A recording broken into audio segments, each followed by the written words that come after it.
ॐ श्रीमन्महागणाधिपतये नमः। अथ श्री गणपति अथर्वशीर्षाम्।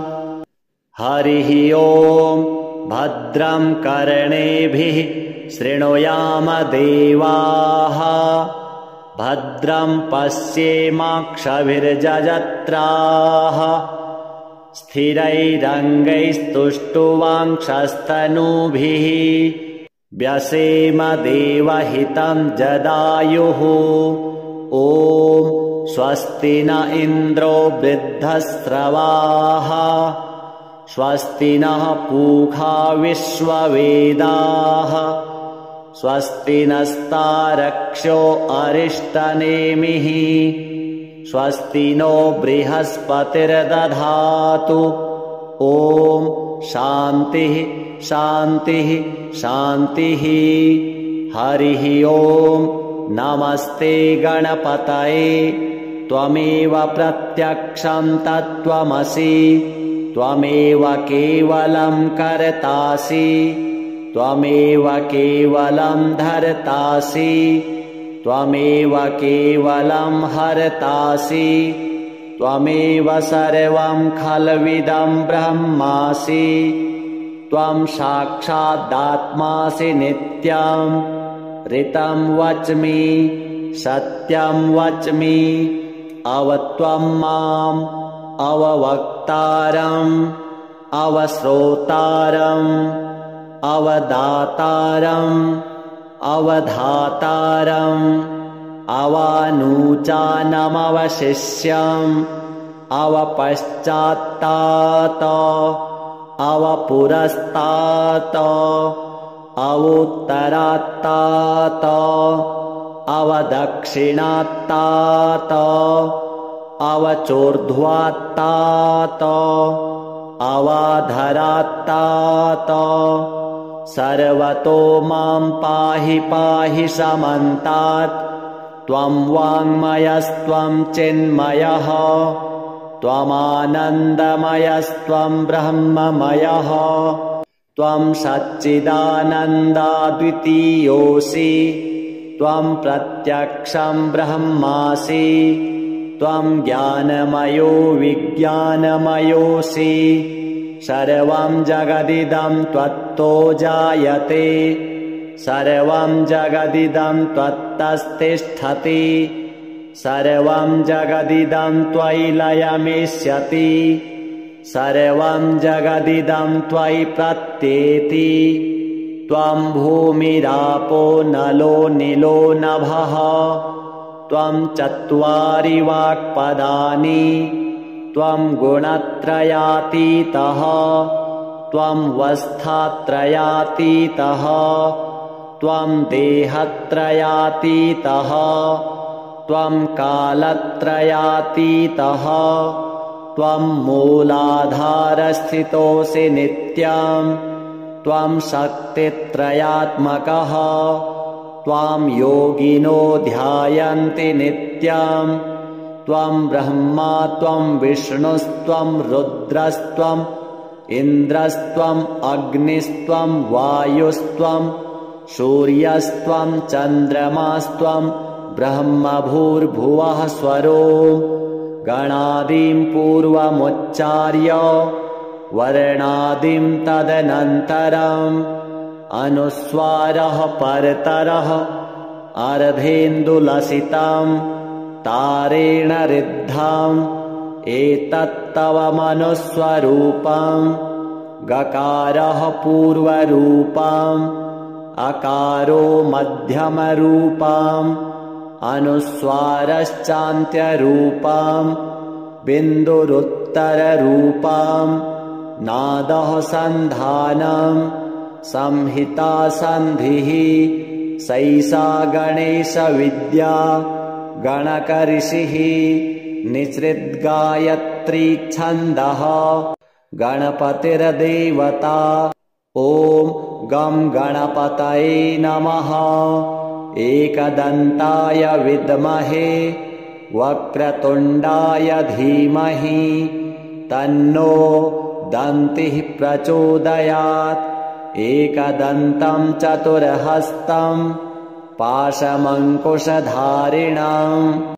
रदं च वरदं हस्तैर्बिभ्राणं मूषकध्वजं रक्तं लम्बोदरं शूर्पं कर्णकं रक्तवाससं रक्तगन्धानुलिप्ताङ्गं रक्तपुष्पैः सुपूजितं भक्तानुकम्पिनं देवं जगत्कारणमच्युतम् आविर्भूतं च सृष्ट्यादौ प्रकृतेः पुरुषात् परम् एवं ध्यायति यो नित्यं स योगी योगिनां वरः नमो व्रातपतये नमो गणपतये नमः प्रमथपतये नमस्तेऽस्तु लम्बोदरायैकदन्ताय विघ्ननाशिने शिवसुताय श्रीवरदमूर्तये नमो नमः।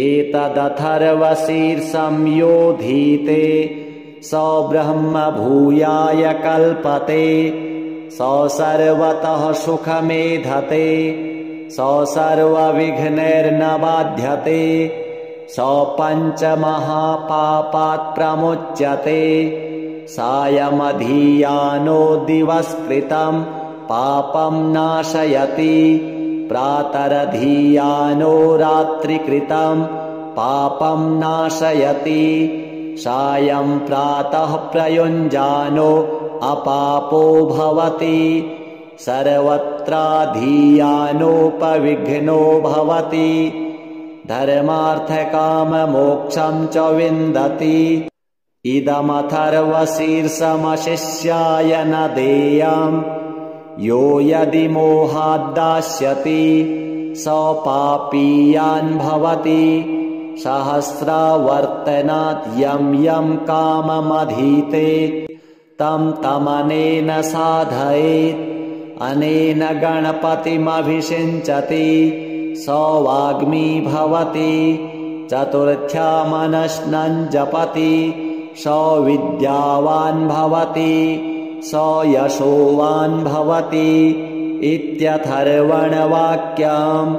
ब्रह्माद्यावरणं विद्यात् न बिभेति कदाचनेति यो दूर्वाङ्कुरैर्यजति स वैश्रवणोपमो भवति यो लाजैर्यजति स यशोवान् भवति स मेधावान् भवति यो मोदकसहस्रेण यजति स वाञ्छितफलमवाप्नोति यः साध्यसमिद्भिर्यजति स सर्वं लभते स सर्वं लभते अष्टौ ब्राह्मणान् सम्यग्राहयित्वा सूर्यवर्चस्वी भवति सूर्यग्रहे महानद्यां प्रतिमासन्निधौ वा जप्त्वा सिद्धमन्त्रो भवति महाविघ्नात् प्रमुच्यते महादोषात् प्रमुच्यते महापापात् प्रमुच्यते स सर्वविद्भवति स सर्वविद्भवति य एवं वेद इत्युपनिषत्। श्रीगणेशार्पणमस्तु। हरिः ओम्। भद्रं कर्णेभिः शृणुयाम देवाः भद्रं पश्येमाक्षभिर्जजत्राः स्थिरैरङ्गैस्तुष्टुवांक्षस्तनूभिः व्यसेम देवहितं जदायुः।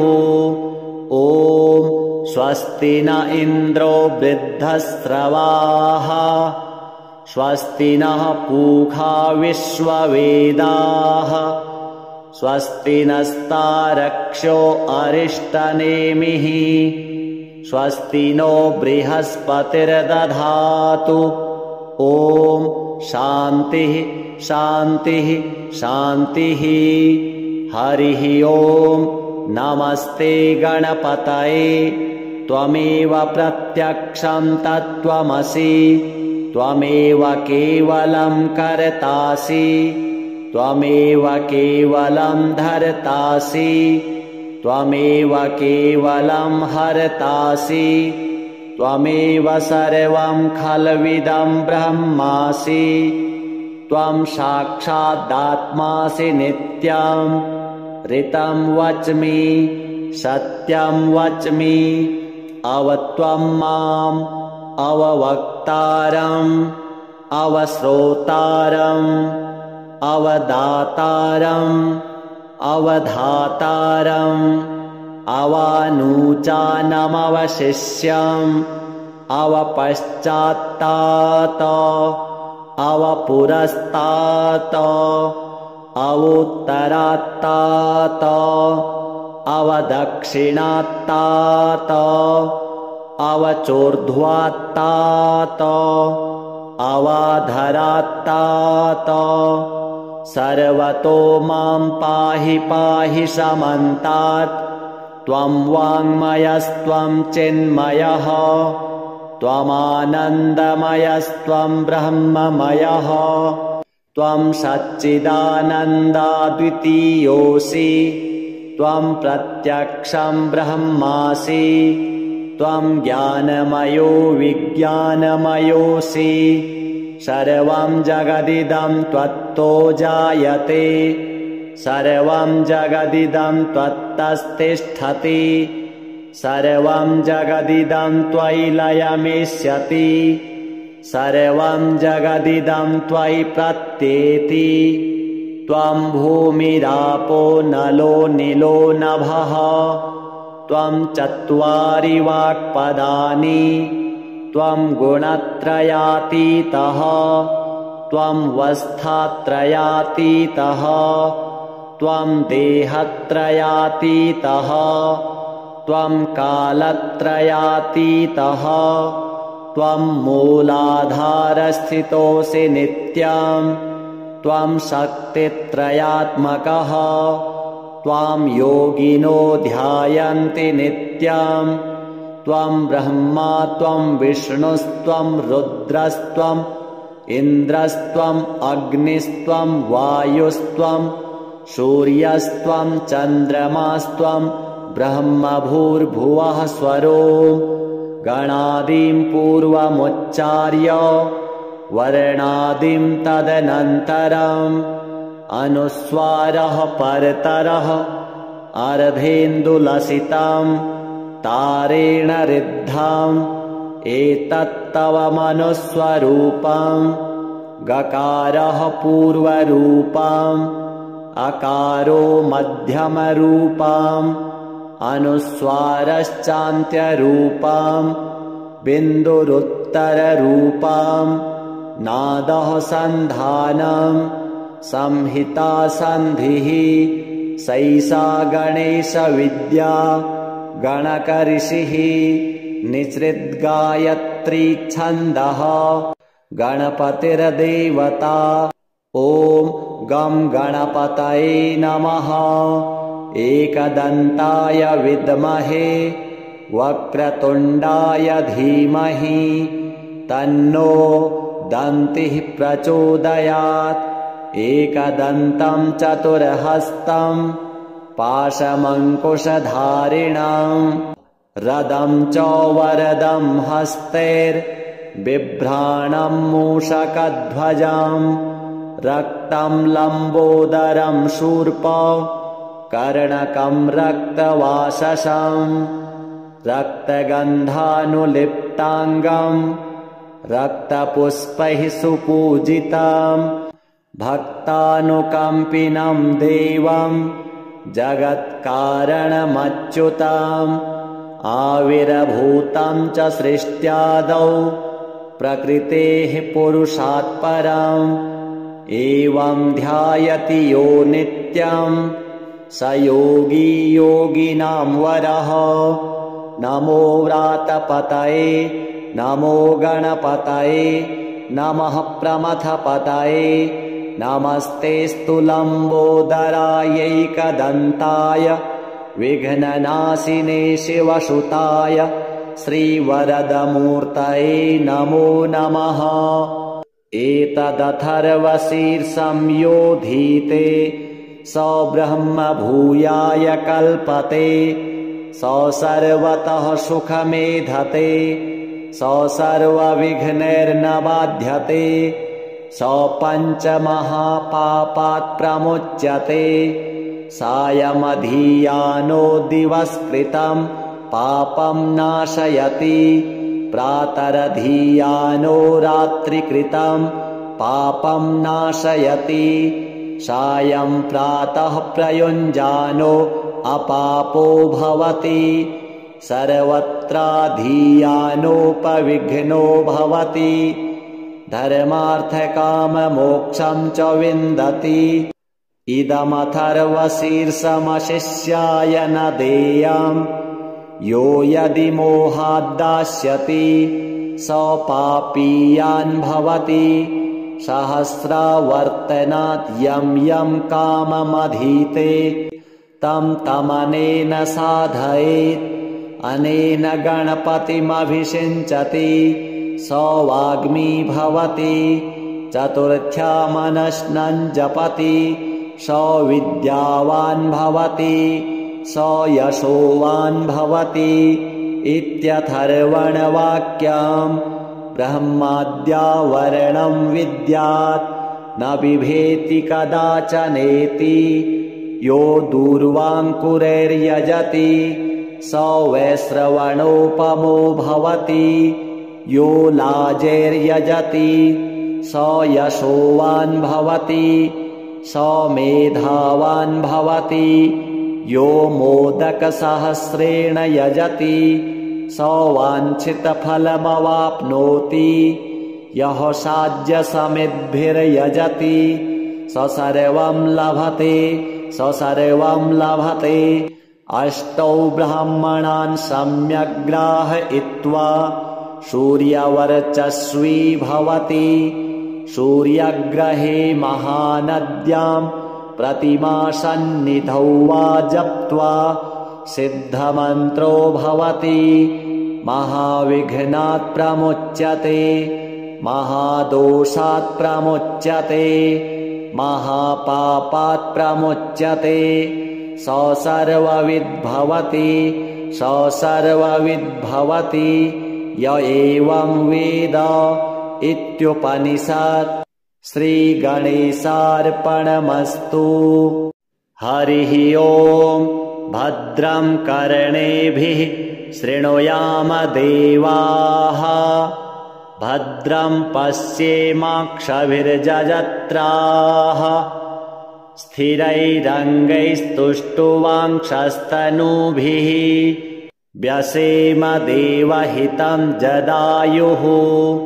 ॐ स्वस्ति न इन्द्रो वृद्धस्रवाः, स्वस्ति नः पूषा विश्ववेदाः, स्वस्ति नस्तारक्ष्यो अरिष्टनेमिः, स्वस्ति नो बृहस्पतिर्दधातु। ॐ शान्तिः शान्तिः शान्तिः। हरिः ओम्। नमस्ते गणपतये। त्वमेव प्रत्यक्षं तत्त्वमसि, त्वमेव केवलं कर्तासि, त्वमेव केवलं धर्तासि, त्वमेव केवलं हर्तासि, त्वमेव सर्वं खल्विदं ब्रह्मासि। त्वं साक्षादात्मासि नित्यं, ऋतं वच्मि सत्यं वच्मि।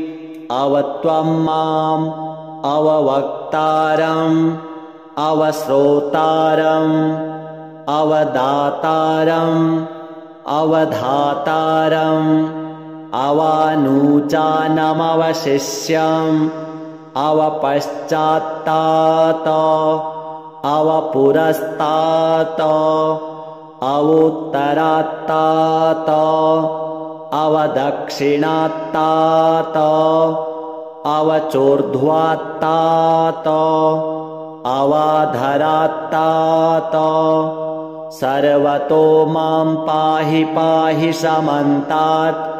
त्वं वाङ्मयस्त्वं चिन्मयः त्वमानन्दमयस्त्वं ब्रह्ममयः। त्वं सच्चिदानन्दाद्वितीयोऽसि त्वं प्रत्यक्षं ब्रह्मासि। त्वं ज्ञानमयो विज्ञानमयोऽसि। सर्वं जगदिदं त्वत्तो जायते सर्वं जगदिदं त्वत्तस्तिष्ठति। सर्वं जगदिदं त्वयि लयमिष्यति। सर्वं जगदिदं त्वयि प्रत्येति।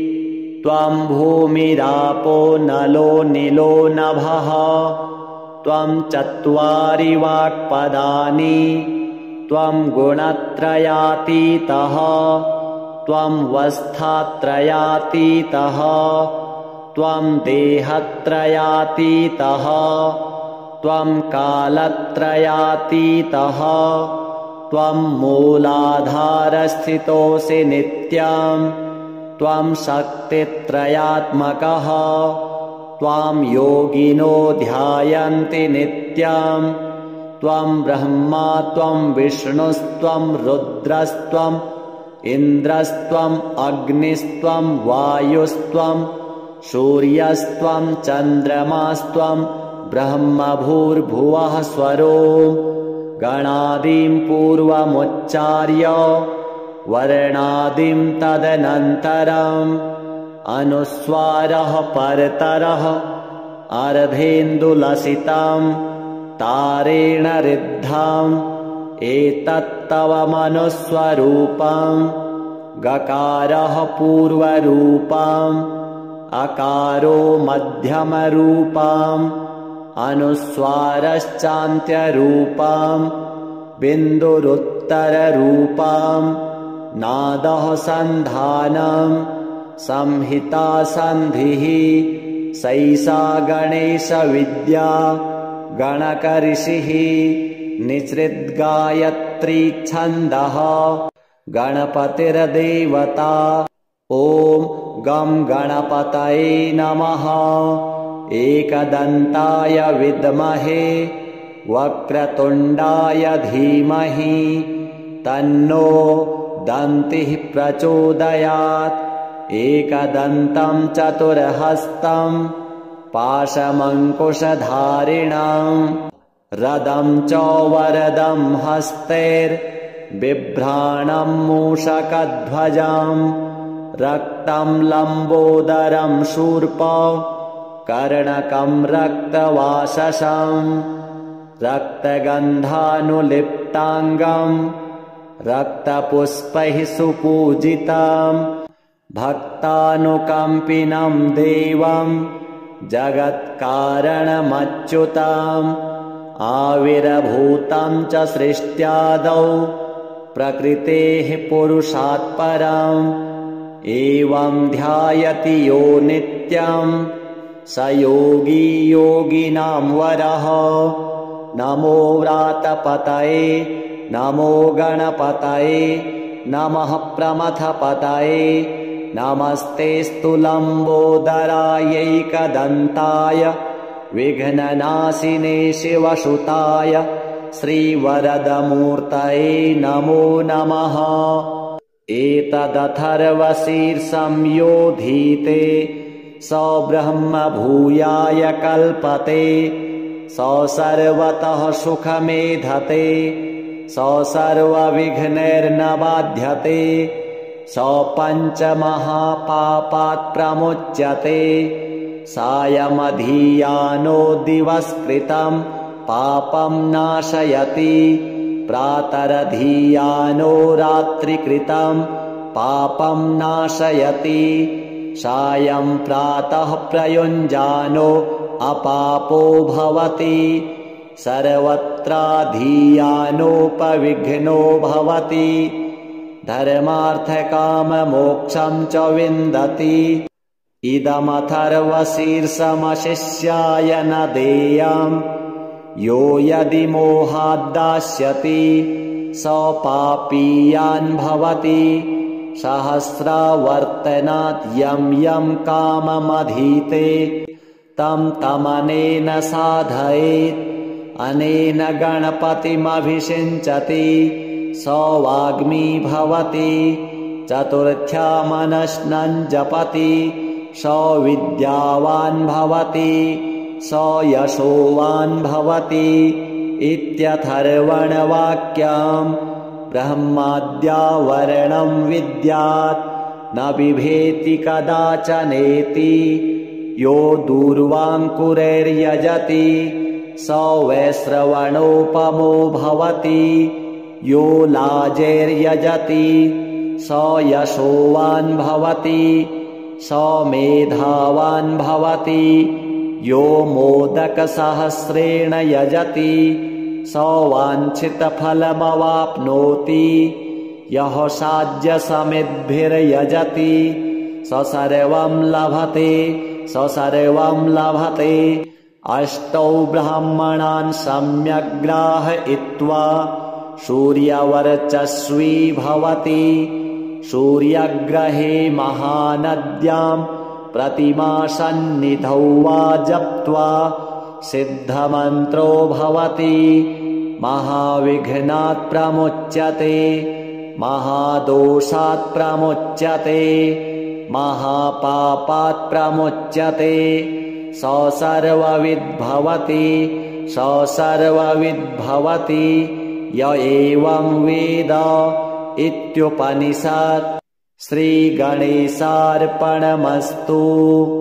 हरिः ओम्।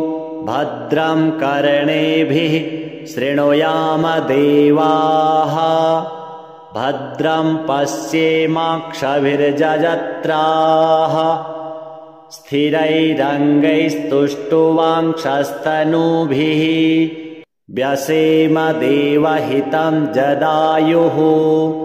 ॐ स्वस्ति न इन्द्रो वृद्धस्रवाः स्वस्ति नः पूषा विश्ववेदाः स्वस्ति नस्तारक्ष्यो अरिष्टनेमिः स्वस्ति नो बृहस्पतिर्दधातु। ॐ शान्तिः शान्तिः शान्तिः। हरिः ओम्। नमस्ते गणपतये।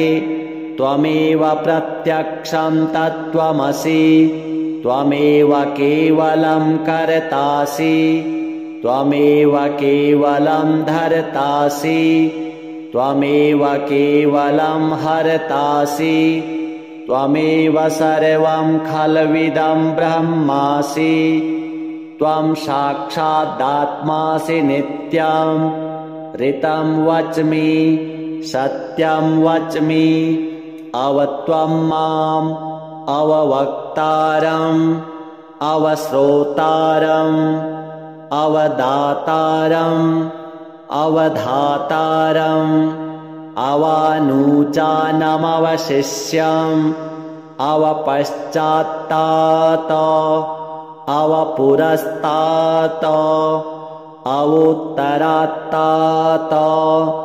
अवदक्षिणात्तात अवचोर्ध्वात्तात अवाधरात्तात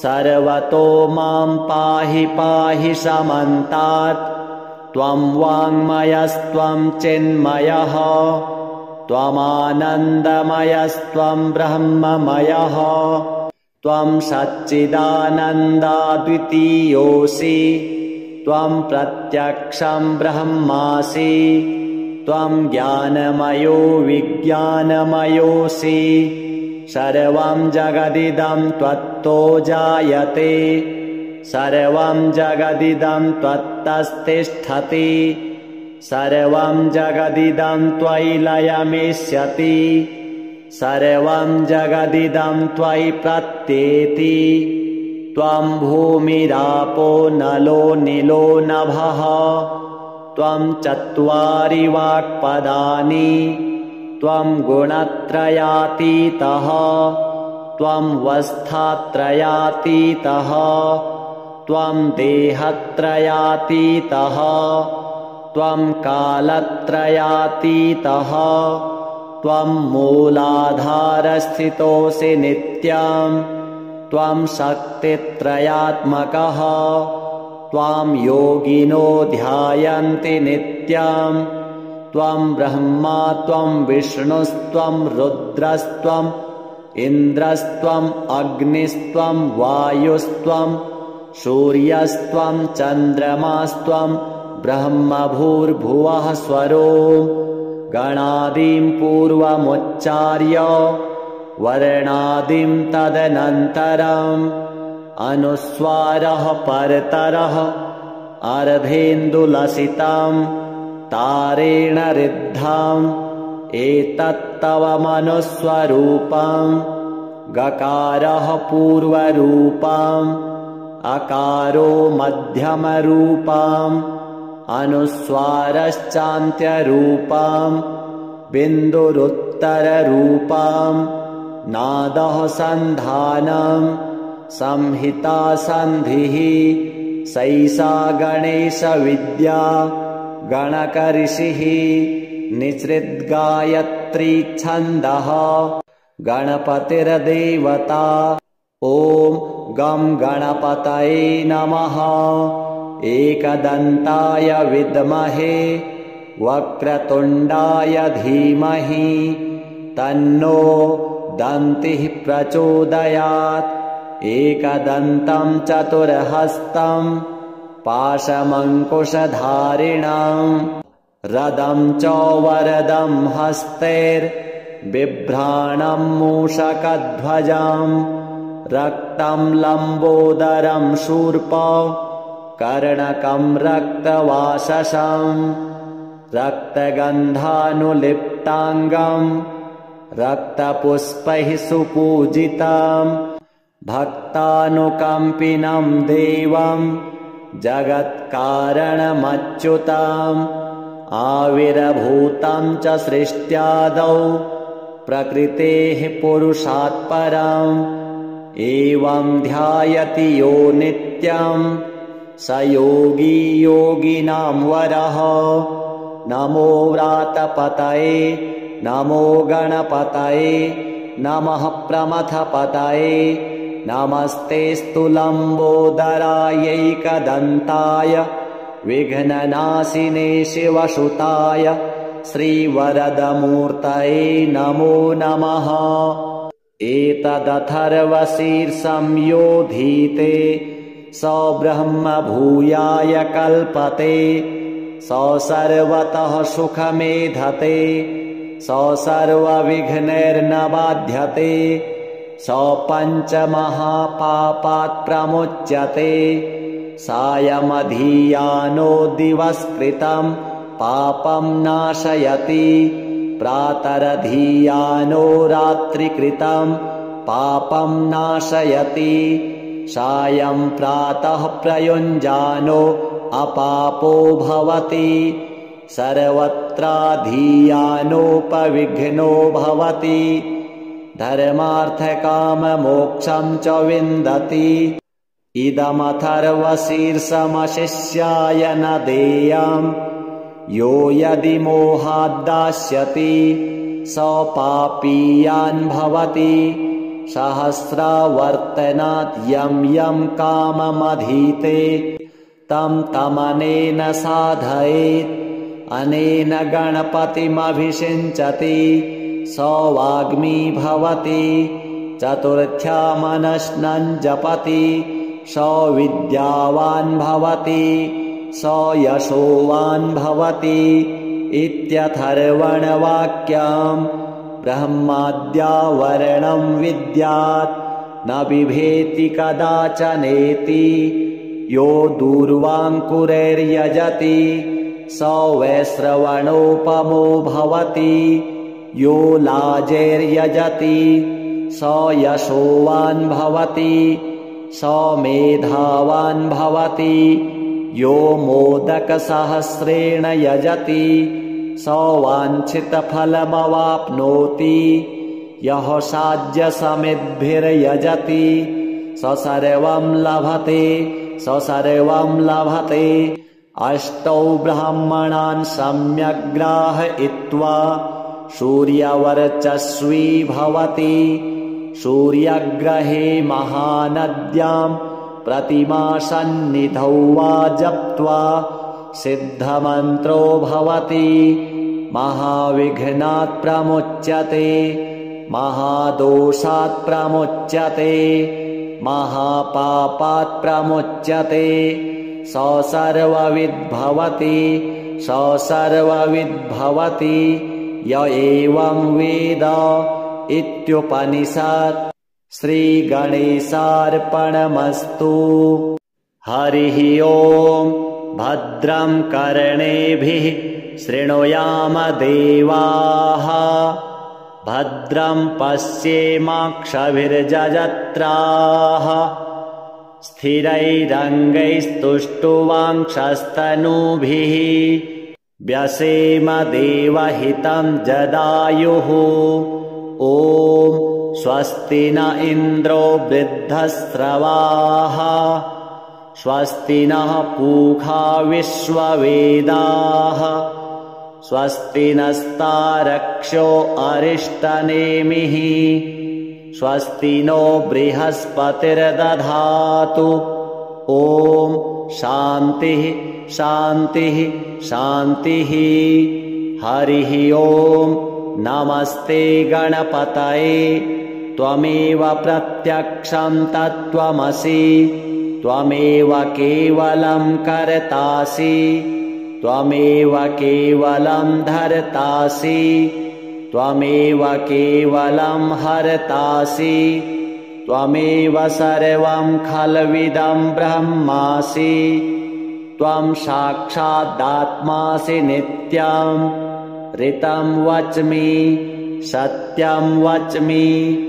अवत्वं माम् अववक्तारम्, अवश्रोतारम्, अवदातारम्, अवधातारम्, अवानूचानमवशिष्यम्, अवपश्चात्तात, अवपुरस्तात्, अवोत्तरात्तात, अवदक्षिणात्तात, अवचोर्ध्वात्तात, अवाधरात्तात।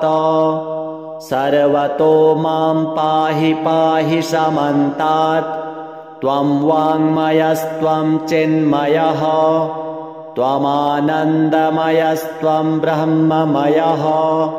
त्वं सच्चिदानन्दाद्वितीयोऽसि, त्वं प्रत्यक्षं ब्रह्मासि, त्वं ज्ञानमयो विज्ञानमयोऽसि। सर्वं जगदिदं त्वत्तो जायते, सर्वं जगदिदं त्वत्तस्तिष्ठति, सर्वं जगदिदं त्वयि लयमिष्यति, सर्वं जगदिदं त्वयि प्रत्येति। त्वं भूमिरापो नलो निलो नभः, त्वं चत्वारि वाक्पदानि, त्वं गुणत्रयातीतः, त्वं वस्थात्रयातीतः, त्वं देहत्रयातीतः, त्वं कालत्रयातीतः, त्वं मूलाधारस्थितोऽसि नित्यं, त्वं शक्तित्रयात्मकः। त्वां योगिनो ध्यायन्ति नित्यं, त्वं ब्रह्मा त्वं विष्णुस्त्वं रुद्रस्त्वं इन्द्रस्त्वं अग्निस्त्वं वायुस्त्वं सूर्यस्त्वं चन्द्रमास्त्वं ब्रह्मभूर्भुवः स्वरो। गणादिं पूर्वमुच्चार्य वर्णादिं तदनन्तरम् अनुस्वारः परतरः अर्धेन्दुलसितं तारेण ऋद्धम् एतत्तव मनुस्वरूपम्। गकारः पूर्वरूपम्, अकारो मध्यमरूपम्, अनुस्वारश्चान्त्यरूपम्, बिन्दुरुत्तररूपम्, नादः सन्धानम्, संहिता सन्धिः सैषा गणेशविद्या गणकऋषिः निसृद्गायत्री छन्दः गणपतिर्देवता। ॐ गं गणपतये नमः। एकदन्ताय विद्महे वक्रतुण्डाय धीमहि तन्नो दन्तिः प्रचोदयात्। एकदन्तं चतुर्हस्तं पाशमङ्कुशधारिणं रदं च वरदं हस्तैर्बिभ्राणं मूषकध्वजं रक्तं लम्बोदरं शूर्प कर्णकं रक्तवाससं रक्तगन्धानुलिप्ताङ्गं रक्तपुष्पैः सुपूजितं भक्तानुकम्पिनं देवं जगत्कारणमच्युतम् आविर्भूतं च सृष्ट्यादौ प्रकृतेः पुरुषात् परम् एवं ध्यायति यो नित्यं स योगी योगिनां वरः। नमो व्रातपतये नमो गणपतये नमः प्रमथपतये नमस्तेऽस्तु लम्बोदरायैकदन्ताय विघ्ननाशिने शिवसुताय श्रीवरदमूर्तये नमो नमः। एतदथर्वशीर्षं योधीते स ब्रह्म भूयाय कल्पते स सर्वतः सुखमेधते स सर्वविघ्नैर्न बाध्यते स पञ्चमहापापात् प्रमुच्यते।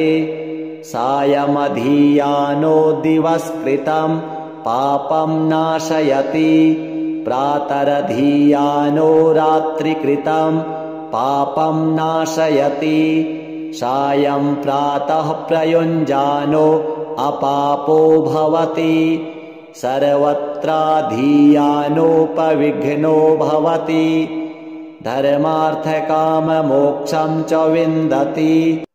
इदमथर्वशीर्षमशिष्याय न देयं यो यदि मोहाद्दास्यति स पापीयान् भवति सहस्रावर्तनात् यं यं काममधीते तं तमनेन साधयेत्। अनेन गणपतिमभिषिञ्चति स वाग्मी भवति चतुर्थ्या मनश्नं जपति स विद्यावान् भवति स यशोवान् भवति इत्यथर्वणवाक्यम्। ब्रह्माद्यावरणं विद्यात् न बिभेति कदाचनेति यो दूर्वाङ्कुरैर्यजति स वैश्रवणोपमो भवति यो लाजैर्यजति स यशोवान् भवति स मेधावान् भवति यो मोदकसहस्रेण यजति स वाञ्छितफलमवाप्नोति यः साध्यसमिद्भिर्यजति स सर्वं लभते स सर्वं लभते। अष्टौ ब्राह्मणान् सम्यग् ग्राहयित्वा सूर्यवर्चस्वी भवति सूर्यग्रहे महानद्यां प्रतिमासन्निधौ वा जप्त्वा सिद्धमन्त्रो भवति महाविघ्नात् प्रमुच्यते महादोषात् प्रमुच्यते महापापात् प्रमुच्यते स सर्वविद्भवति स सर्वविद्भवति य एवं वेद इत्युपनिषत्। श्रीगणेशार्पणमस्तु। हरिः ओम्। भद्रं कर्णेभिः शृणुयाम देवाः भद्रं पश्येमाक्षभिर्जजत्राः स्थिरैरङ्गैस्तुष्टुवांक्षस्तनूभिः व्यसेम देवहितं जदायुः। ॐ स्वस्ति न इन्द्रो वृद्धस्रवाः स्वस्ति नः पूषा विश्ववेदाः स्वस्ति नस्तारक्ष्यो अरिष्टनेमिः स्वस्ति नो बृहस्पतिर्दधातु। ॐ शान्तिः शान्तिः शान्तिः। हरिः ॐ। नमस्ते गणपतये।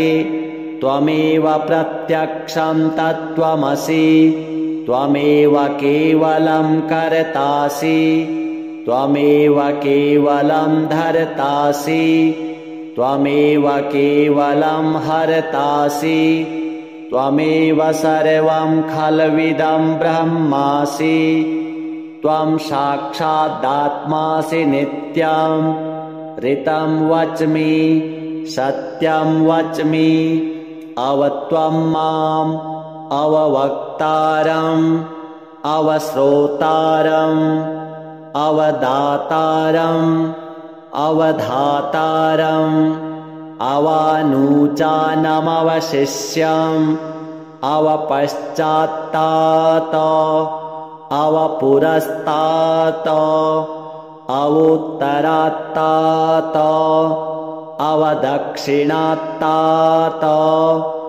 अवचोर्ध्वात्तात अवाधरात्तात सर्वतो मां पाहि पाहि समन्तात् त्वं वाङ्मयस्त्वं चिन्मयः त्वमानन्दमयस्त्वं ब्रह्ममयः त्वं सच्चिदानन्दाद्वितीयोऽसि त्वं प्रत्यक्षं ब्रह्मासि त्वं ज्ञानमयो विज्ञानमयोऽसि सर्वं जगदिदं त्वत्तो जायते सर्वं जगदिदं त्वत्तस्तिष्ठति सर्वं जगदिदं त्वयि लयमिष्यति सर्वं जगदिदं त्वयि प्रत्येति त्वं भूमिरापो नलो निलो नभः त्वं चत्वारि वाक्पदानि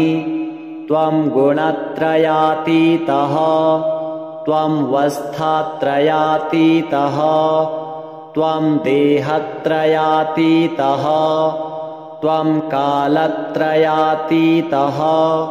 त्वं मूलाधारस्थितोऽसि नित्यं त्वं शक्तित्रयात्मकः त्वां योगिनो ध्यायन्ति नित्यं त्वं ब्रह्मा त्वं विष्णुस्त्वं रुद्रस्त्वम् इन्द्रस्त्वम् अग्निस्त्वं वायुस्त्वं सूर्यस्त्वं चन्द्रमास्त्वं ब्रह्मभूर्भुवः स्वरों गणादिं पूर्वमुच्चार्य वर्णादिं तदनन्तरम् अनुस्वारः परतरः अर्धेन्दुलसितं तारेण ऋद्धम् एतत्तव मनुस्वरूपं गकारः पूर्वरूपम् अकारो मध्यमरूपम् अनुस्वारश्चान्त्यरूपम्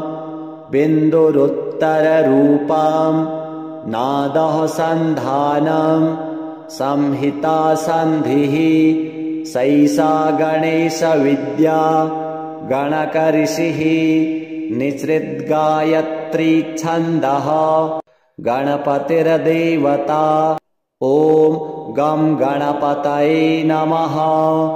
एकदन्ताय विद्महे वक्रतुण्डाय धीमहि तन्नो दन्तिः प्रचोदयात्। एकदन्तं चतुर्हस्तं पाशमङ्कुशधारिणं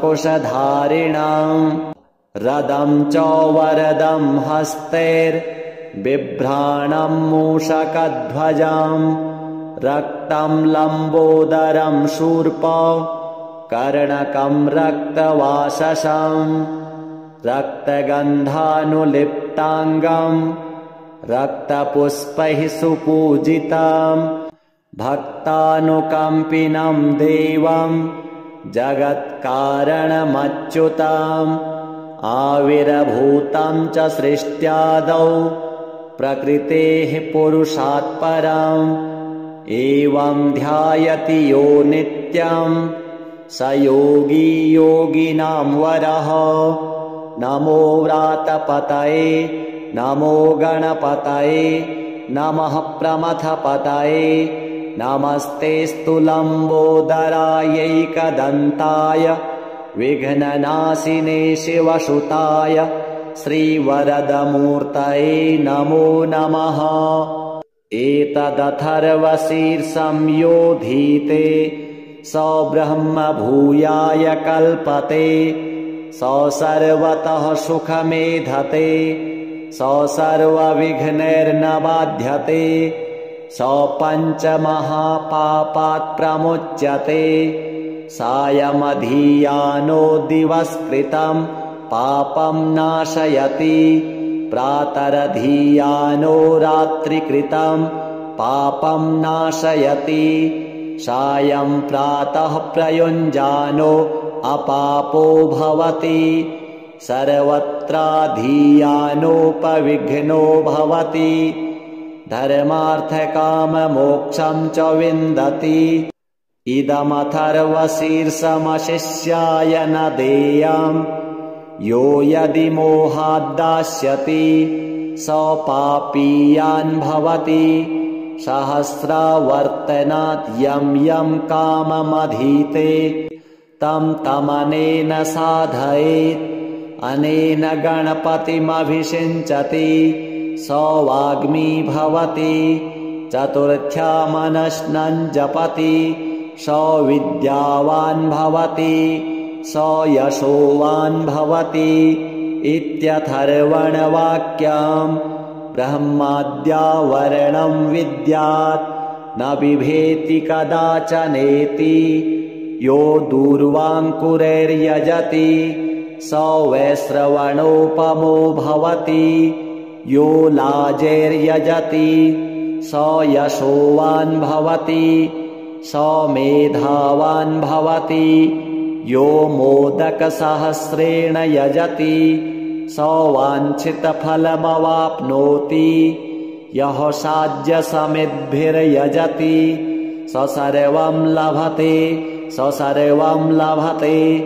अष्टौ ब्राह्मणान् सम्यग् ग्राहयित्वा सूर्यवर्चस्वी भवति सूर्यग्रहे महानद्यां प्रतिमासन्निधौ वा जप्त्वा सिद्धमन्त्रो भवति महाविघ्नात् प्रमुच्यते महादोषात् प्रमुच्यते महापापात् प्रमुच्यते स सर्वविद्भवति स सर्वविद्भवति य एवं वेद इत्युपनिषत्।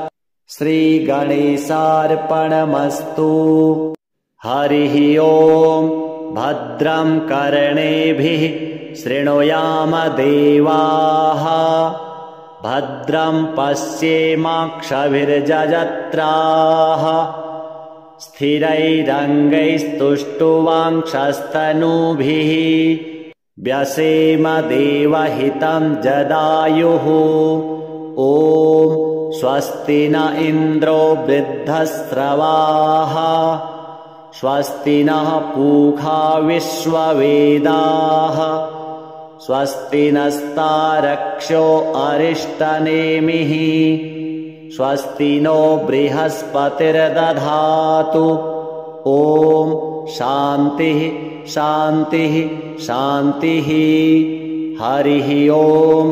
नमस्ते गणपतये त्वमेव प्रत्यक्षं तत्त्वमसि त्वमेव केवलं कर्तासि त्वमेव केवलं धर्तासि त्वमेव केवलं हर्तासि त्वमेव सर्वं खल्विदं ब्रह्मासि त्वं साक्षादात्मासि नित्यं ऋतं वच्मि सत्यं वच्मि अवत्वं माम् अववक्तारम् अवश्रोतारम् अवदातारम् अवधातारम् अवानूचानमवशिष्यम् अवपश्चात्तात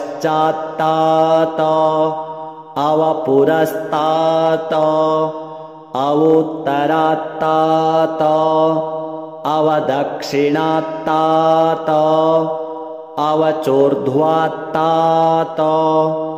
अवाधरात्तात सर्वतो मां पाहि पाहि समन्तात् त्वं वाङ्मयस्त्वं चिन्मयः त्वमानन्दमयस्त्वं ब्रह्ममयः त्वं सच्चिदानन्दाद्वितीयोऽसि त्वं प्रत्यक्षं ब्रह्मासि त्वं ज्ञानमयो विज्ञानमयोऽसि सर्वं जगदिदं त्वत्तो जायते सर्वं जगदिदं त्वत्तस्तिष्ठति सर्वं जगदिदं त्वयि लयमिष्यति सर्वं जगदिदं त्वयि प्रत्येति त्वं भूमिरापो नलो निलो नभः त्वं चत्वारि वाक्पदानि त्वं गुणत्रयातीतः त्वं वस्थात्रयातीतः त्वं देहत्रयातीतः त्वं कालत्रयातीतः त्वं मूलाधारस्थितोऽसि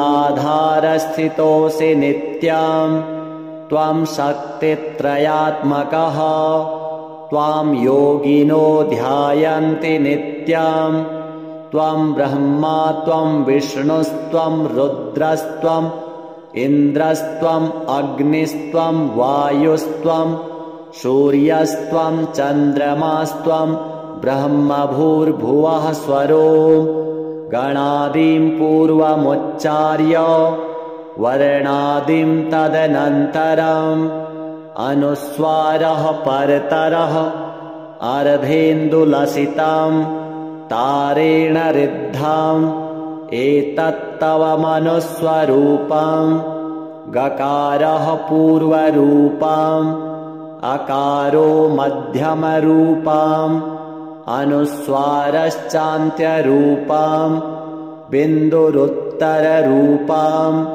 नादः सन्धानम् संहिता सन्धिः सैषा गणेशविद्या गणकऋषिः निसृद्गायत्री छन्दः गणपतिर्देवता ॐ गं गणपतये नमः एकदन्ताय विद्महे वक्रतुण्डाय धीमहि तन्नो दन्तिः प्रचोदयात् एकदन्तं चतुर्हस्तं पाशमङ्कुशधारिणम्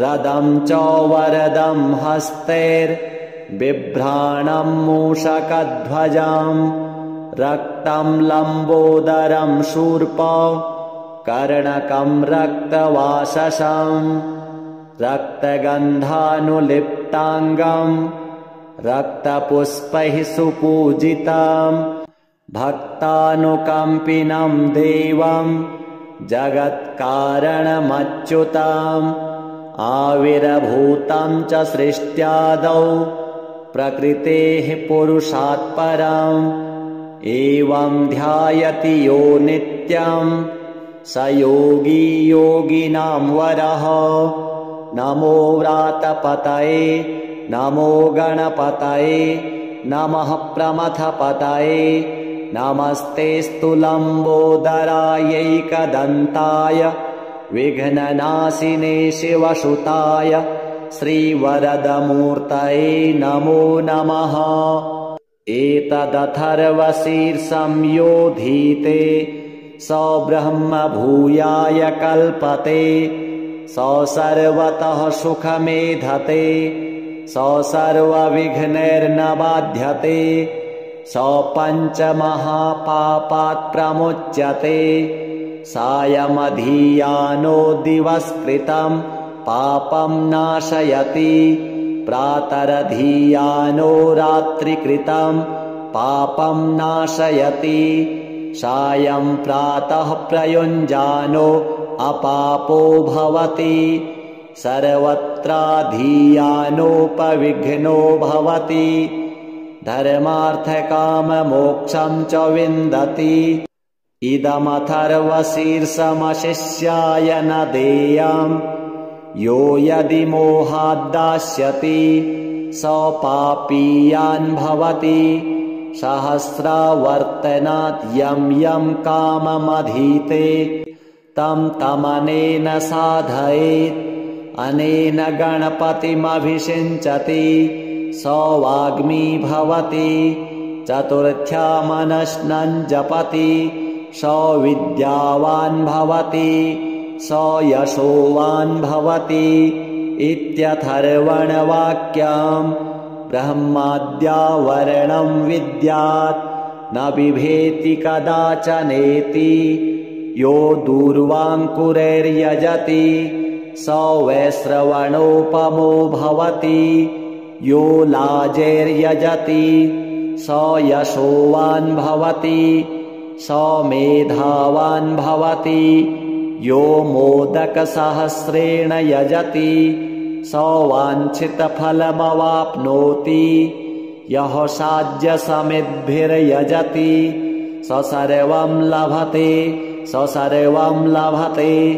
अष्टौ ब्राह्मणान् सम्यग् ग्राहयित्वा सूर्यवर्चस्वी भवति सूर्यग्रहे महानद्यां प्रतिमासन्निधौ वा जप्त्वा सिद्धमन्त्रो भवति महाविघ्नात् प्रमुच्यते महादोषात् प्रमुच्यते महापापात् प्रमुच्यते स सर्वविद् भवति य एवं वेद इत्युपनिषत्। श्रीगणेशार्पणमस्तु। हरिः ओम्। भद्रं कर्णेभिः शृणुयाम देवाः भद्रं पश्येमाक्षभिर्जजत्राः स्थिरैरङ्गैस्तुष्टुवांक्षस्तनूभिः व्यसेम देवहितं जदायुः। ॐ स्वस्ति न इन्द्रो वृद्धस्रवाः स्वस्ति नः पूषा विश्ववेदाः स्वस्ति नस्तारक्ष्यो अरिष्टनेमिः स्वस्ति नो बृहस्पतिर्दधातु। ॐ शान्तिः शान्तिः शान्तिः। हरिः ॐ। नमस्ते गणपतये।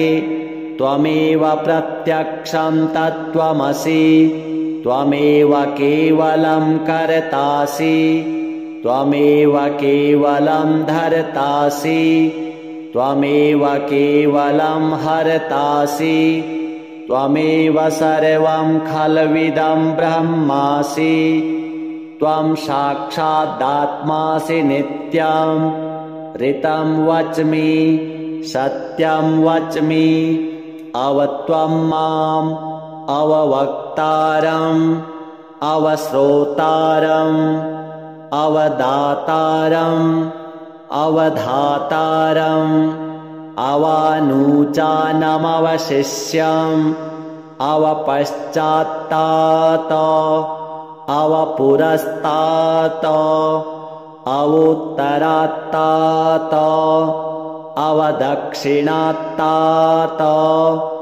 अवचोर्ध्वात्तात अवाधरात्तात सर्वतो मां पाहि पाहि समन्तात्।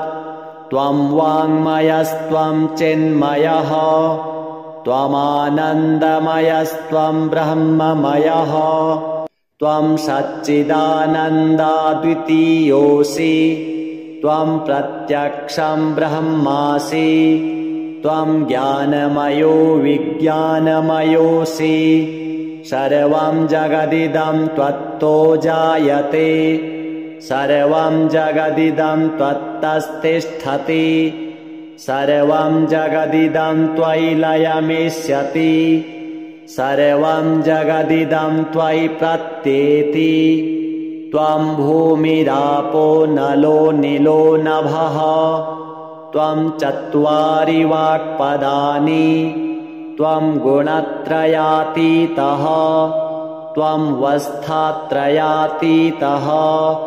त्वं देहत्रयातीतः त्वं कालत्रयातीतः त्वं मूलाधारस्थितोऽसि नित्यं त्वं शक्तित्रयात्मकः त्वां योगिनो ध्यायन्ति नित्यं त्वं ब्रह्मा त्वं विष्णुस्त्वं रुद्रस्त्वम् इन्द्रस्त्वम् अग्निस्त्वं वायुस्त्वं सूर्यस्त्वं चन्द्रमास्त्वं ब्रह्मभूर्भुवः स्वरो गणादिं पूर्वमुच्चार्य वर्णादिं तदनन्तरम् अनुस्वारः परतरः अर्धेन्दुलसितं तारेण ऋद्धम् एतत्तव मनुस्वरूपं गकारः पूर्वरूपम् अकारो मध्यमरूपम् अनुस्वारश्चान्त्यरूपम् बिन्दुरुत्तररूपम्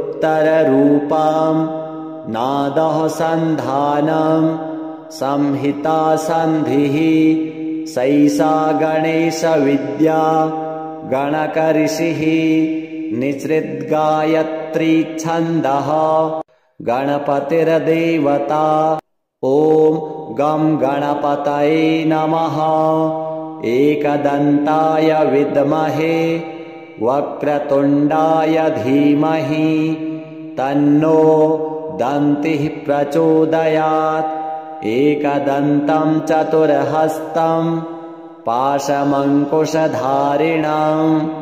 रदं च वरदं हस्तैर्बिभ्राणं मूषकध्वजम् रक्तं लम्बोदरं शूर्प कर्णकं रक्तवाससं रक्तगन्धानुलिप्ताङ्गं रक्तपुष्पैः सुपूजितं भक्तानुकम्पिनं देवं जगत्कारणमच्युतम् आविर्भूतं च सृष्ट्यादौ प्रकृतेः पुरुषात् परम् एवं ध्यायति यो नित्यं स योगी योगिनां वरः नमो व्रातपतये नमो गणपतये नमः प्रमथपतये नमस्तेऽस्तु लम्बोदरायैकदन्ताय विघ्ननाशिने शिवसुताय श्रीवरदमूर्तये नमो नमः एतदथर्वशीर्षं योधीते स ब्रह्म भूयाय कल्पते स सर्वतः सुखमेधते स सर्वविघ्नैर्न बाध्यते स पञ्चमहापापात् प्रमुच्यते सायमधीयानो दिवस्कृतं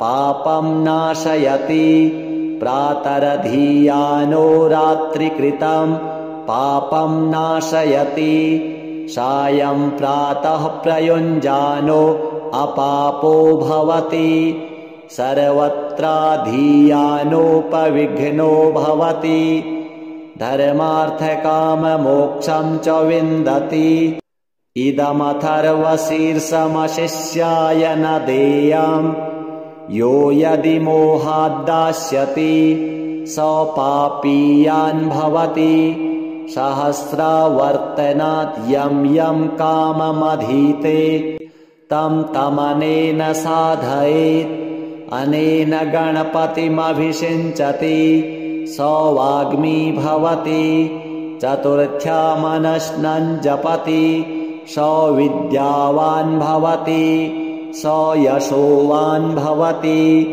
इत्यथर्वणवाक्यम्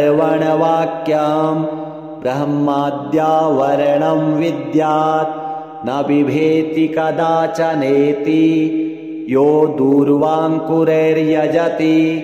स वैश्रवणोपमो भवति यो लाजैर्यजति स यशोवान् भवति स मेधावान् भवति यो मोदकसहस्रेण यजति स वाञ्छितफलमवाप्नोति यः साज्यसमिद्भिर्यजति स सर्वं लभते स सर्वं लभते।